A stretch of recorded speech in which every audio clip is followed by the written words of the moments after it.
नमस्कार, आप सभी का स्वागत है आदर्श कोचिंग कैंपस के इस ऑनलाइन प्लेटफॉर्म पर। आज की वीडियो में करने वाले हैं कक्षा 10वीं गणित का अध्याय नंबर 4 द्विघात समीकरण की प्रश्नावली 4.2। प्रश्नावली 4.2 में हम सीखेंगे कि किसी भी द्विघात समीकरण के मूल गुणनखंड विधि के माध्यम से कैसे निकालते हैं।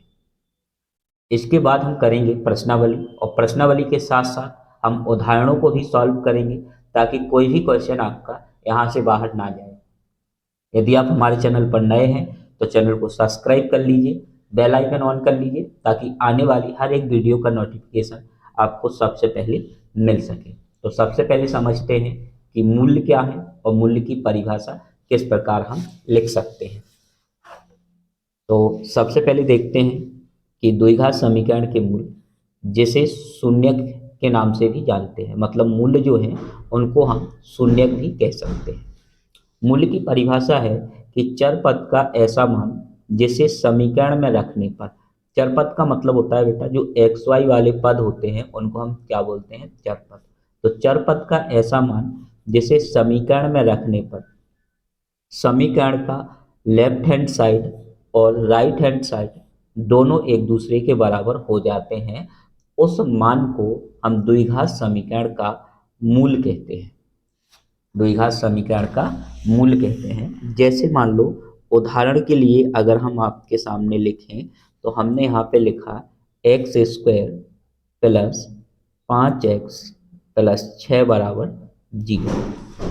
यहाँ पे देख सकते हो कि x हमारा चर पद है और इसके एक साइड 0 के बराबर है। अब हमें यहाँ पे x का ऐसा मान रखना है जिससे जे वाला पक्ष जो है वो किसके बराबर हो जाए, 0 के बराबर। तब हम कहेंगे कि इसका लेफ्ट हैंड साइड और राइट हैंड साइड एक दूसरे के बराबर हो गए, तब वह मान इस द्विघात समीकरण का मूल्य कहलाएगा। यहाँ तक आपको क्लियर होगा कि मूल्य क्या है और मूल्य को कैसे हम परिभाषित कर सकते हैं। अब सबसे महत्वपूर्ण है कि जब भी हम किसी द्विघात समीकरण के मूल गुणनखंड विधि के माध्यम से निकालते हैं तो सबसे इम्पोर्टेंट समझना है हमें चिन्ह परिपाटी। अगर आपने चिन्ह परिपाटी को अच्छी तरह से समझ लिया, इसका मतलब है कि आप 90% द्विघात समीकरण को गुणनखंड विधि से सॉल्व कर सकते हैं। तो इसके लिए हम आपको 4 अलग अलग एग्जाम्पल के माध्यम से समझाएंगे कि चिन्हों को हमें कैसे समझना है और कौन कौन सी बातें हमें याद रखना है। तो इसके लिए हम आपके सामने 4 जो है वो द्विघात समीकरण लिख रहे हैं और फिर उन्हीं द्विघात समीकरण को सॉल्व करके देखेंगे। पहला द्विघात समीकरण है x square plus 7x plus 10 बराबर 0। ये ऐसा उदाहरण है जिसमें आप देख सकते हो कि सभी जगह प्लस है। इसके बाद दूसरा जो हमारा उदाहरण होगा वो x square plus 3x minus 10 बराबर 0। इसमें देखो यहाँ पे माइनस है, यहाँ पे प्लस है, तो हर चिन्ह का अपना एक मतलब है, हमें उस चिन्ह पर सबसे ज़्यादा फोकस करना है।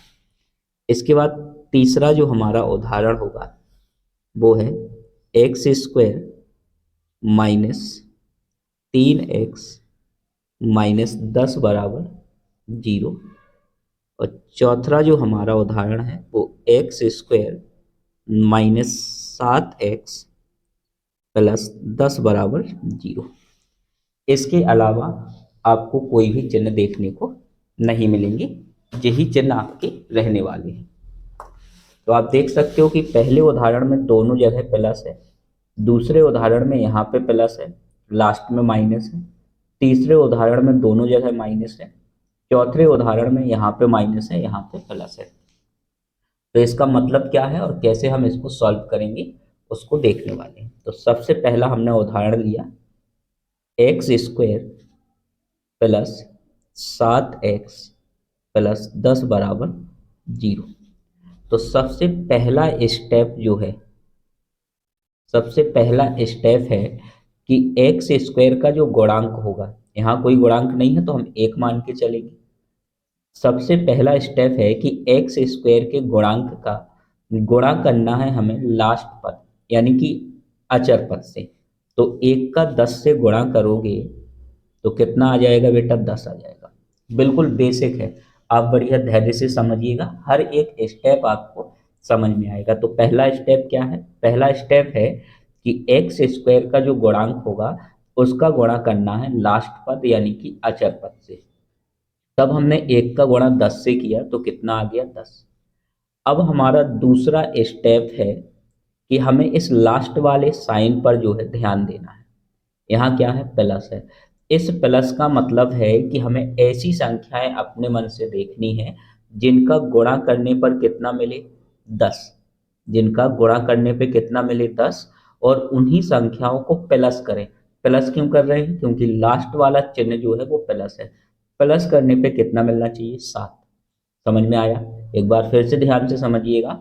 सेकेंड स्टेप है कि सबसे पहले हम देखेंगे इस लास्ट वाले चिन्ह को, ये प्लस है। इसका मतलब है हमें ऐसी दो संख्याएं खोजनी है अपने मन से जिनका गुणा करने पे कितना मिल जाए, 10। और उन्हीं संख्याओं को जोड़ने पे कितना मिल जाए, 7। तो ऐसी दो संख्याएं होती हैं, 5 × 2 बराबर हो जाएगा 10। और 5 + 2 करोगे तो कितना हो जाएगा, 7। अर्थात एक्स स्क्वायर प्लस चिन्ह है तो हमने प्लस लगा दिया, और इस 7x की जगह पे बेटा ब्रैकेट लगा के लिखना है 5x प्लस 2x, फिर ब्रैकेट बंद कर देंगे, प्लस है तो प्लस और फिर लिख देंगे 10 बराबर 0।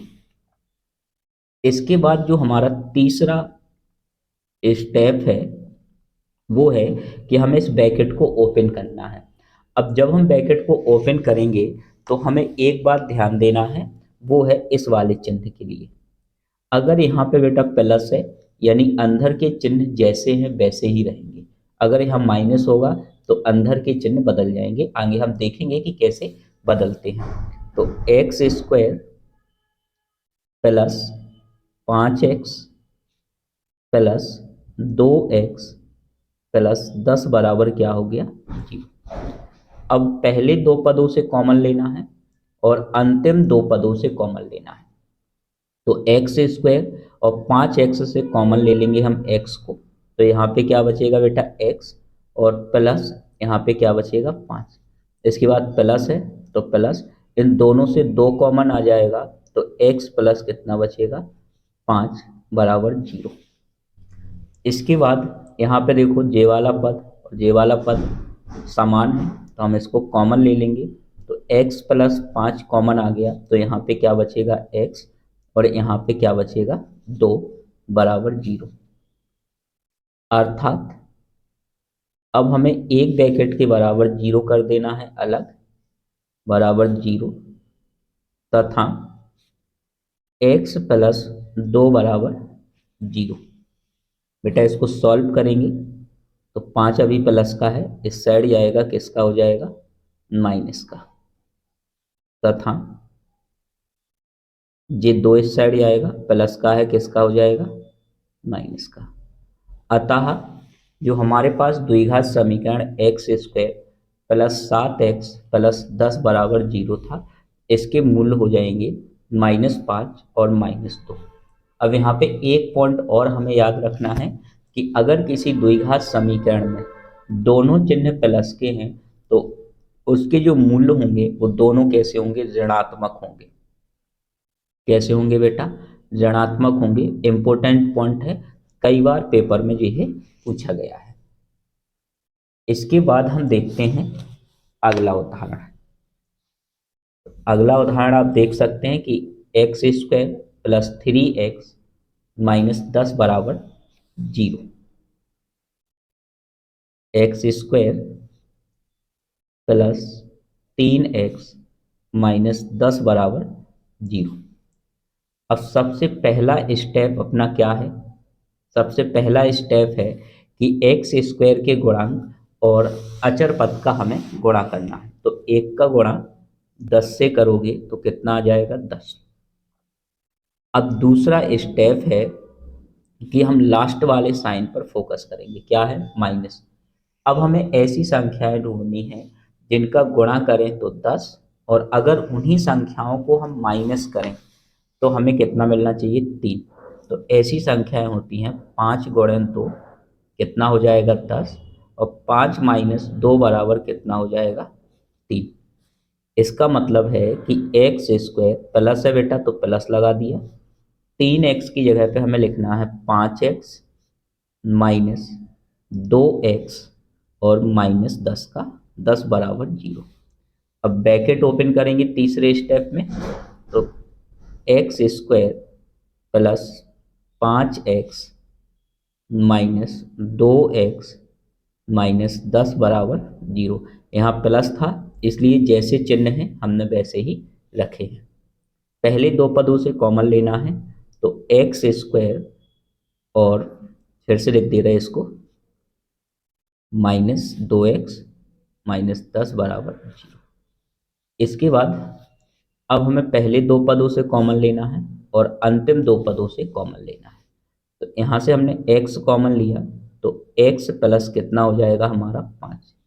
यहाँ माइनस है, अब दोनों से 2 यानी कि माइनस का 2 कॉमन लिया। अब याद रखना है कि जब माइनस का कॉमन आएगा तो अंदर का जो चिन्ह है ये बदल जाएगा, माइनस की जगह क्या हो जाएगा, प्लस बराबर 0। बड़ा इंपॉर्टेंट पॉइंट है, इसको आप याद जरूर रखें कि जब हम माइनस को कॉमन लेंगे तो हमारा अंदर का जो चिन्ह है वो बदल जाएगा। यहाँ पे माइनस था बेटा, क्या हो गया है, प्लस। अब x प्लस 5 एक ब्रैकेट में और x माइनस 2 एक ब्रैकेट में बराबर 0। अर्थात अर्थात x प्लस 5 बराबर 0 तथा x माइनस 2 बराबर 0।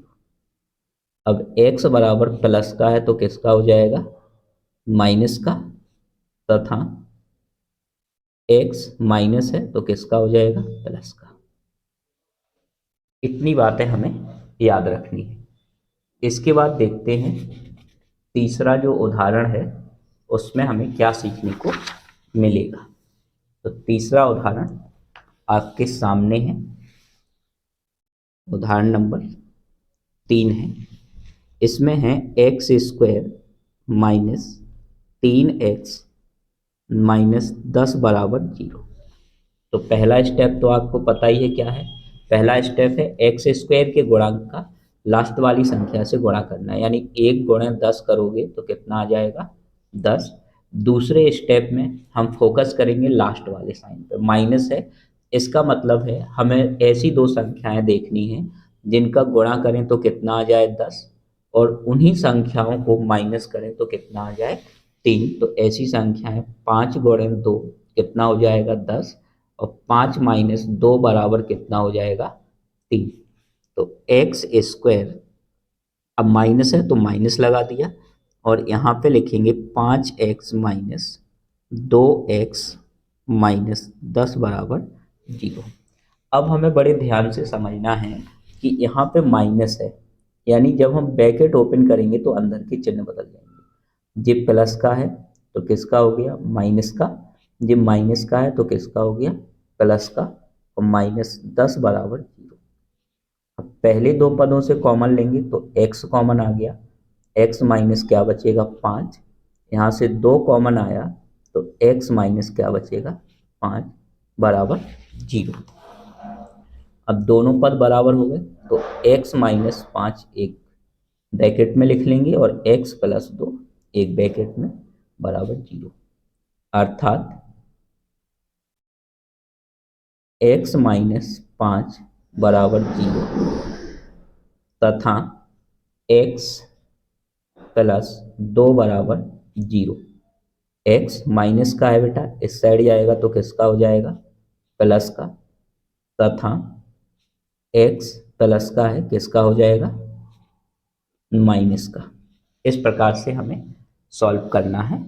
अब हमारे पास लास्ट जो है उदाहरण बचा है जिसमें हम देखेंगे कि उदाहरण नंबर 4 है, x square minus 7x plus 10 बराबर 0।